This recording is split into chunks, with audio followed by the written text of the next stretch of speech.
नमस्कार, मी डॉक्टर सीमा गोवंडे होमिओपॅथिक आणि holistic healing या आपल्या सिरीजमध्ये आपल्या सगळ्यांचंच अगदी मनापासून स्वागत करते.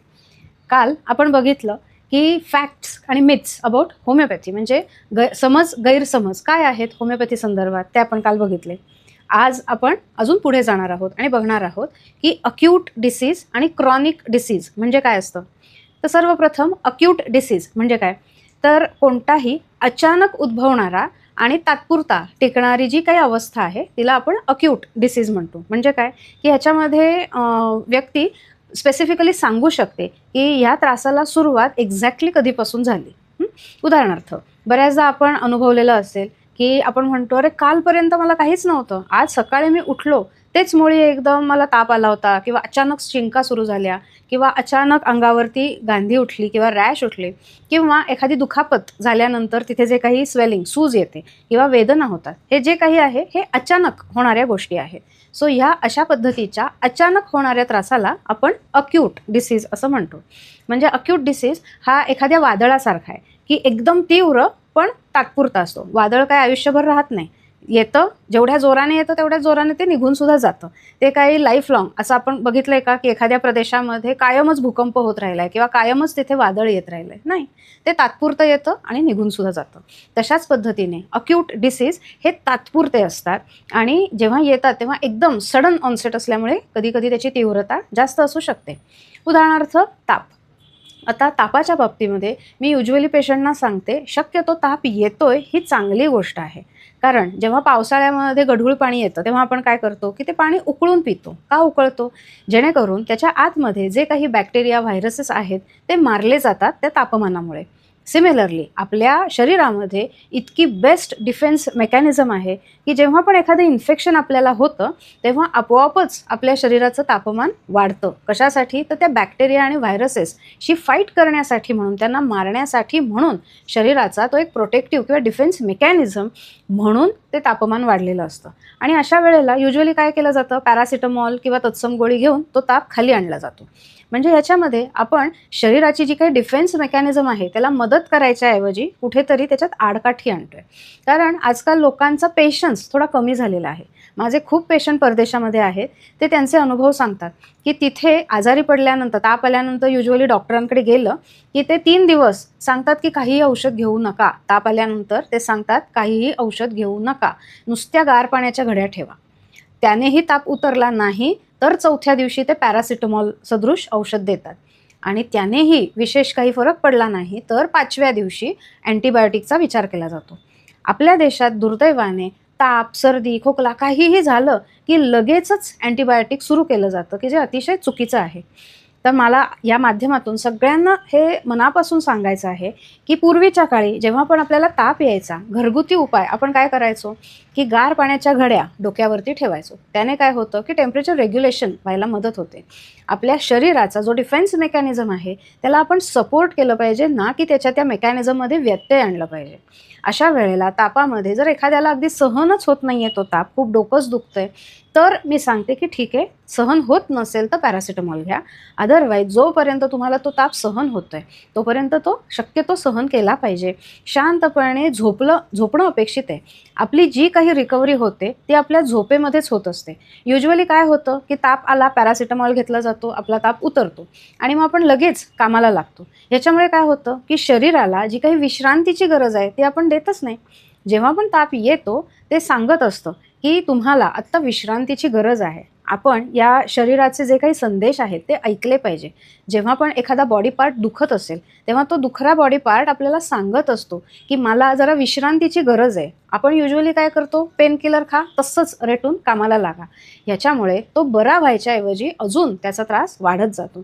त्यामुळे शरीराचे जेव्हा जेव्हा काही दुखरे भाग आपल्याला काही संदेश देत असतात, थोडा वेळ शांत व्हा, ऐका त्या दुखऱ्या भागाला काय सांगायचे. आपल्या शरीरातली प्रत्येक पेशी ही आपल्या आज्ञेत असते, ती आपल्याला काही ना काहीतरी सांगत असते. जेव्हा आपण सजगपणे त्याच्याकडे कॉन्शियसली बघतो तेव्हा आपल्याला योग्य ते काय उत्तर मिळतं. तर त्याच्यामुळे अक्यूट डिसीज हे अचानक उद्भवणारा त्रास असतो आणि त्याच्यामध्ये युजली होमिओपॅथिक औषधाचे खूप छान रिझल्ट्स दिसून येतात अक्यूट डिसीजेसमध्ये सुद्धा.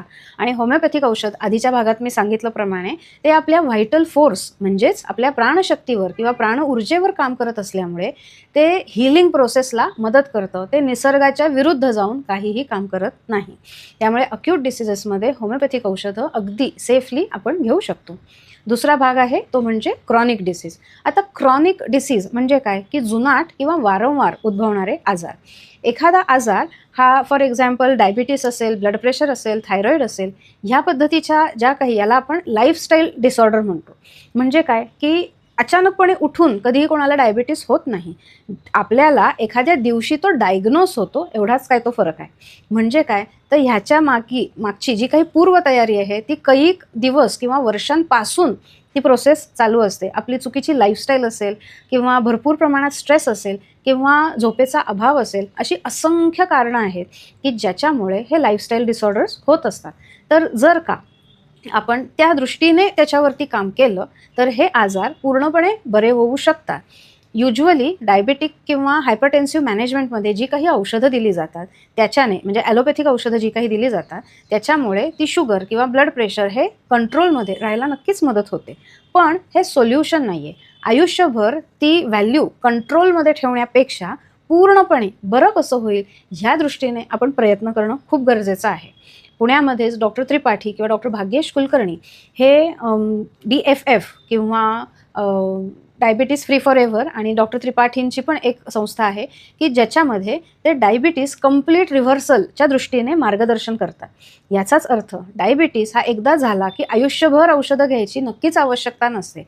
आपण जर का योग्य पद्धतीने आपली लाईफस्टाईल मॉडिफिकेशन केलं, मग त्याच्यामध्ये आपला आहार आला, व्यायाम आला, स्ट्रेस मॅनेजमेंट आले, असं बहुआयामी दृष्टीने जेव्हा आपण विचार करतो आणि त्याच्यावर योग्य पावलं उचलतो तेव्हा हे क्रॉनिक डिसीजेस किंवा हे लाईफस्टाईल डिसऑर्डर्स नक्की बरे होऊ शकतात.